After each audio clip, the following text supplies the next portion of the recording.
Hello, all. This is Dr. Dave Maslak talking to you about reciprocity.com. The E is written with a 3. And in this particular video, I want to talk about 5 frustrating PhD questions to never ask somebody that is getting their PhD or going through the entire process, the research process. So if you don't know me, I'm a professor of innovation strategy and entrepreneurship, and I created this whole reciprocity project to give back as much as I possibly can. There were so many people that helped me out to get through graduate school that I decided to pay the favor forward. So with that in mind, there is a lot of questions that people ask, and somebody that is doing graduate work, and they just simply don't understand half the time what it actually means to do research in a research program, whatever it is. And these are the questions that often get asked, and it kind of really frustrates anybody that's doing this kind of stuff. So the first one is how much longer do you have to complete your PhD? You know, the reality is we really don't know how long it's actually going to take to complete your PhD. It's done when it's done, and you don't really know when it's actually done. And you have to get it signed off from other people, so you're dependent on many other people. So you'd love to know when it's actually done, but we don't know when it's actually going to be done. And then on top of it, you get really frustrated when people ask you that because you want to get this silly thing done and you're really not there yet. So the other one that drives me a little bit crazy, number 2, is so you don't actually work during the summer, do you? Yes, you do work during the summer. We don't take a lot of time off during the summer. We don't get a lot of the Christmas or winter break off either as well. Spring break, we typically don't take off. In fact, we just try to work whenever we possibly can. We do take time off, but it is a lot shorter than what you think it is. We don't take the entire summer, the entire 4 months off. Some people might, but that is kind of unusual if you're on the tenure track in terms of a professor or somebody that's actually going through it and doing any substantial amount of sort of research, sort of the professor route.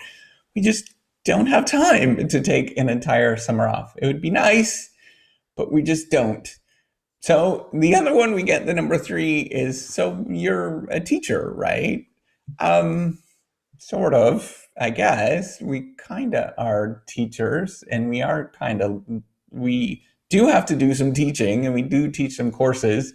In fact, when you tell people, oh, I only teach, maybe it's 2 courses, or if you're really, really intensive in terms of a teaching semester, I teach 3 courses, and people are almost blown away on that. You're only teaching 3 courses? That's a pretty heavy teaching load. A lot of people actually only teach 1 course an entire semester.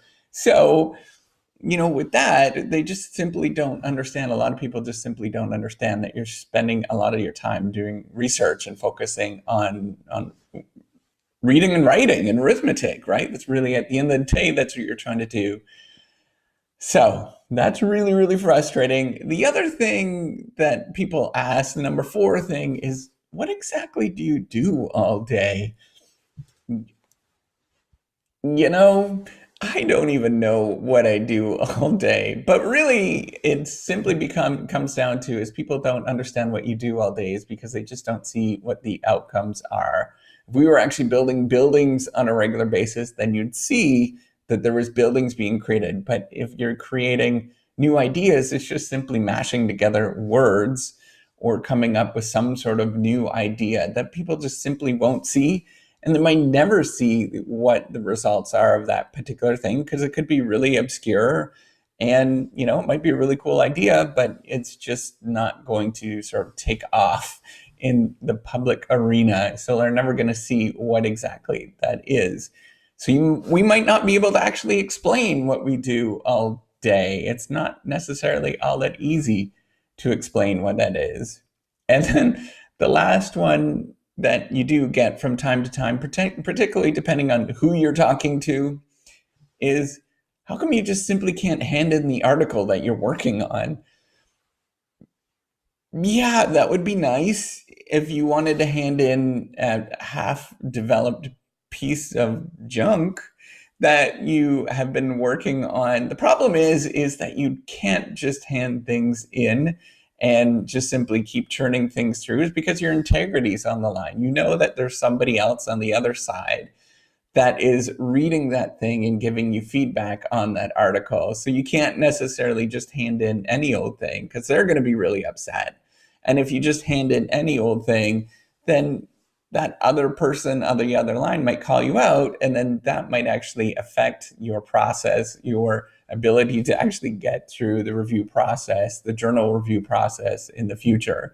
So you can't just hand in any old thing. You have to make sure that it's at least somewhat decent, right? So it's ready to ship, and it just takes a long time to get to that point. You can't just hand it in, even if it's really imperfect.